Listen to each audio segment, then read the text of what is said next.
2x ධන 5යි පළල 4x ඒ පැති දෙකකට මායිම්බ ඉඩමේ ඇතුළතින් මීටර x පළල පාරක් වෙන් කර ඇති අන්දම රූපයේ දැක්වේ ABCD බිම් කොටසේ වර්ගඵලය සඳහා x ඇසුරෙන් ප්‍රකාශනයක් ගොඩනගා. තොරතුරු ටික හරියට ලියාගන්න අඳගන්න ABCD බිම් කොටසේ වර්ගඵලය. අපිට පුළුවන් දිග 2x ධන 5යි මීටර පළල 4x එක ගුණ කරන්න. මොකද මේක ඍජු කෝණාශ්‍රයක් නේ. ඉතින් 4x කියන එක වීජීය පදයක් හින්දා ඒක ඉස්සරහින් ලියලා 2x ධන 5 වීජීය ප්‍රකාශනයක් හින්දා ඊටපස්සෙන් ලියලා ගුණ කරමු. ඒතර ගුණ කරගන්න ලේසි. එහෙනම් ගුණ කරන්න 4 2 8යි x වර්ගේ එන ධනයි ධන 4 5 20යි x වර්ගඵලයක් නිසා වර්ග මීටර දෙක PQ හි දිග x ඇසුරෙන් ලියන්න. එතන මේ AB කොටසේ දිග 2x ධන 5යි පාරේ පළල x ලු.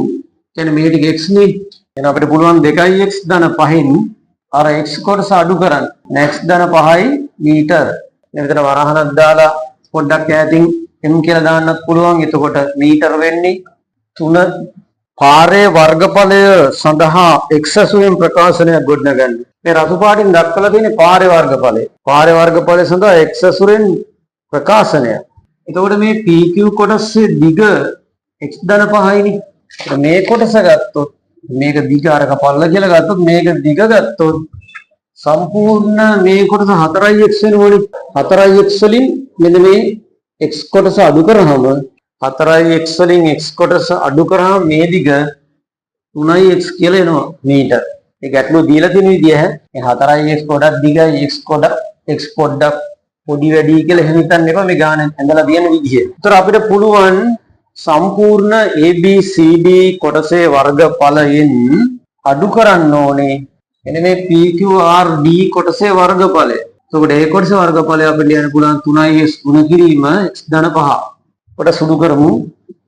එනේ මේක සුළු කරලා ඉන්න ඕන මුලින්ම 3x වර්ගය ධන 4 3 15x ඍණෙන් ගුණ කළොත් ඍණ 3x වර්ගය ඍණයි ධනයි ඍණ 15x කොට සුළු කරන්න 8x වර්ගයෙන් 3x වර්ගය ගියාම 5x වර්ගය 20x වලින් 15x අඩු කරාම ධන 5x ඔන්න වීජීය x ඇසුරෙන් ප්‍රකාශනය 4 පාරේ වර්ගඵලයේ වර්ග මීටර 55යි.